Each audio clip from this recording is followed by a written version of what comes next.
ஐரோப்பிய ஒன்றிய உயர்மட்ட தூதுக்குழுவின் வருகையொட்டி யாழ்ப்பாணம் செவ்வணி மனித புதைக்குழிக்கு முன்பாக வலிந்து காணாமலாக்கப்பட்டோரின் உறவுகள் சங்கத்தின் ஏற்பாட்டில் போராட்டம் ஒன்று இன்றைய தினம் முன்னெடுக்கப்பட்டுள்ளது.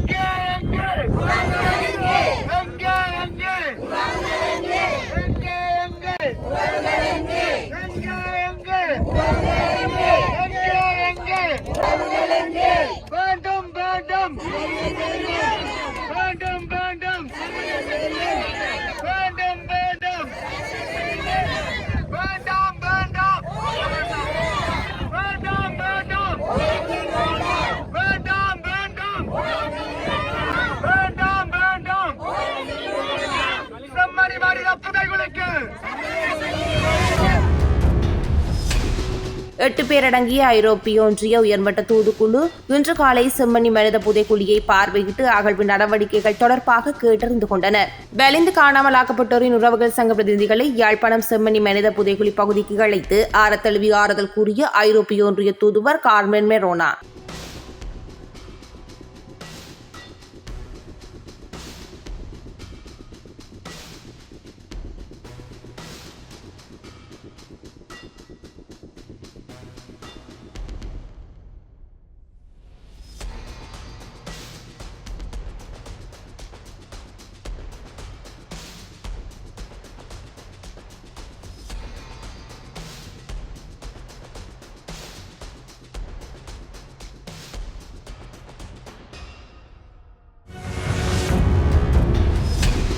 யாழ்ப்பாணத்தில் பேருந்து சாரதியின் நற்செயல் பயணிகளை காப்பாற்றிவிட்டு உயிரிழந்த சாரதி.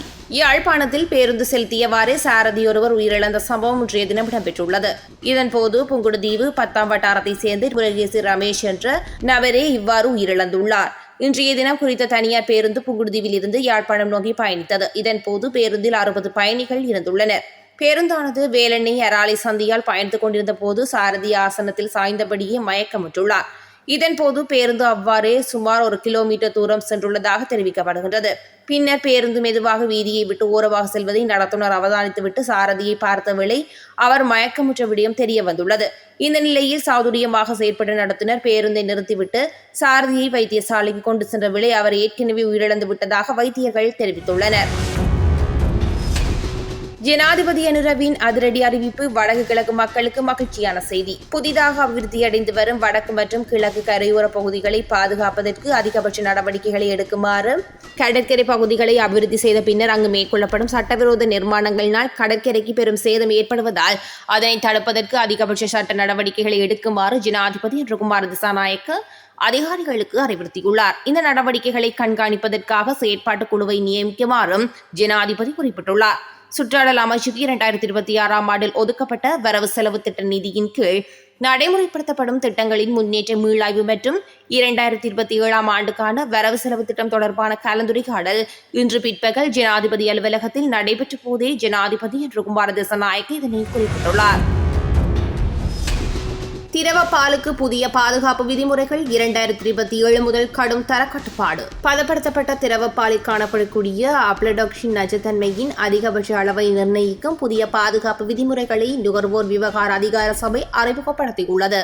அதன்படி திரவ பாலின் அப்ளடாக்சின் நச்சுத்தன்மை 1 கிலோகிராமுக்கு 0.5 மைக்ரோகிராமை மீறக்கூடாது என வரையறுக்கப்பட்டுள்ளது.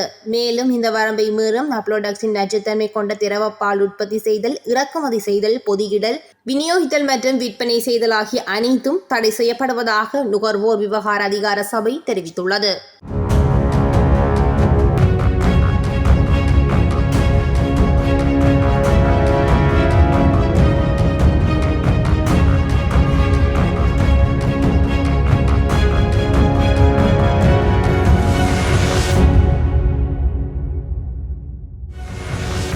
இன்றைய தினம் நான் முக்கியமான ஒரு விடயம் ஒன்றை சொல்லணும். மிகவும் மனத்தில் மிகவும் கவலையோடு இதுவரைக்கும் பாராளுமன்ற உறுப்பினராக 2 வருடங்கள் நான் என்னுடைய காலத்தை கழித்திருக்கிறேன் கிட்டத்தட்ட.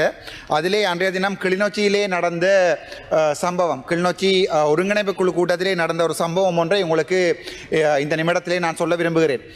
இந்த கிளிநொச்சி மாவட்டம் இலங்கையிலேயே மிகவும் படுமோசமாக பாதிக்கப்பட்ட எங்களுடைய 22 பார்களை கொண்டு வந்த பெருமையை கொண்ட பார்சரி எங்களுடைய மதிப்புக்குரிய பாராளுமன்ற உறுப்பினர் ஸ்ரீதரன் அவர்களுடைய மாவட்டம் என்றதிலையும், இலங்கையிலே அதிகுறைந்த வருமானம் கூடிய மாவட்டம், வருமானம் இல்லாத மாவட்டம், அதிகுறைந்த வருமானம் உள்ள மாவட்டம் என்பதையும், அதே நேரத்தில் தமிழீழ விடுதலை புலிகளுடைய இதயமாக இருந்த ஒரு தேசம் என்பதையும் கிளிநொச்சி மக்களையும் நான் இன்றைக்கு நினைவுபடுத்த விரும்புகிறேன். அந்த கிளிநொச்சி மண் இன்றைய தினம் இவ்வளவு மோசமாக படுமோசமாக இந்த ஒரு அபிவிருத்திகளுமே இல்லாமல் மாறி போயிருப்பதற்குரிய முக்கியமான காரணங்கள் கிளிநொச்சியிலிருந்து இதுவரைக்கும் தெரிவு செய்யப்பட்டிருக்கின்ற பாராளுமன்ற உறுப்பினர்களுடைய அடிப்படை அறிவு தொடர்பான மிகவும் நாங்கள் கவலைப்படுகின்ற ஒரு விடயம்.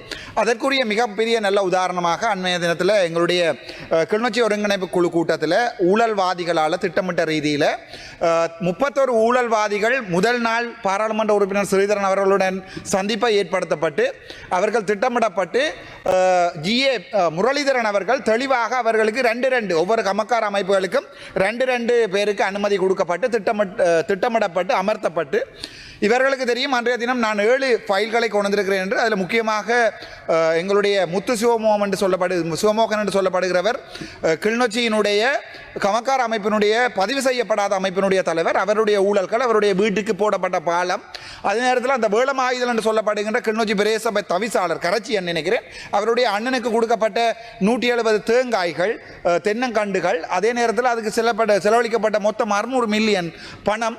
அதே நேரத்தில் எங்களுடைய தம்பி இளங்குமரன் போய் அதில் கடலை நட்ட அந்த வீடியோக்கள், இது தொடர்பாக தாராளமான ஆதாரங்களோடு தான் நான் அன்றைய தினம் வந்திருந்தேன். ஆனால் மிகவும் பெரிய கவலை என்னென்றால், எங்களுடைய மதிப்புக்கும் அன்புக்கும் பாசத்துக்கும் நேசத்துக்கும் உரிய எங்களுடைய எல்லாத்துக்கும் உரிய அமைச்சர் சந்திரசேகர் அவர்கள் என்னை அன்றைய தினம் படுகேவலமாக விமர்சித்து வெளியே போடா நாயே என்கின்ற அந்தளவு கேவலமாக என்னிடம் அவரை நேர கதைக்கின்ற அளவுக்கு ஒரு பாராளுமன்ற உறுப்பினர்களை வடக்கு மாகாணத்திலே மக்களுடைய வாக்குகளால் சுயாதீன பாராளுமன்ற சுயேட்சை பாராளுமன்ற உறுப்பினராக தெரிவு செய்யப்பட்ட 76 வருடம் இலங்கை வரலாற்றிலே முதலாக மக்களால் கட்சி அடிப்படைகள் என்று தெரிவு செய்யப்பட்ட ஒரு பாராளுமன்ற உறுப்பினரை தேசிய பட்டியலிலே வந்திருக்கின்ற இந்த எங்களுடைய பாராளுமன்ற மதிப்புக்குரிய அமைச்சர் சந்திரசேகரன் அவர்கள் மிக கேவலமாக நடத்தினது என்னை நோக்கிய ஒரு அடக்குமுறை அல்ல, என்னை நோக்கிய ஒரு விமர்சனம் அல்ல. நான் அன்றைக்கு மிகவும் சுவாதீனமாக அன்றைக்கு உட்கார்ந்திருந்தேன். நான் யாரையுமே அடிக்கவில்லை, யாரையுமே பேசவில்லை. என்னுடைய கைகளை பிடித்தெழுத்து, அதாவது ஒரு பாராளுமன்ற உறுப்பினரை வெளியேற்ற சொல்லி அவர் போலீசாரை சொல்லுகின்ற போது போலீசார்கள் சொல்லுகிறார்கள் அப்படி வெளியேற்ற முடியாது என்று. அந்த நிலைமைக்கு தான் இந்த அரசாங்கம் போயிருக்கிறது.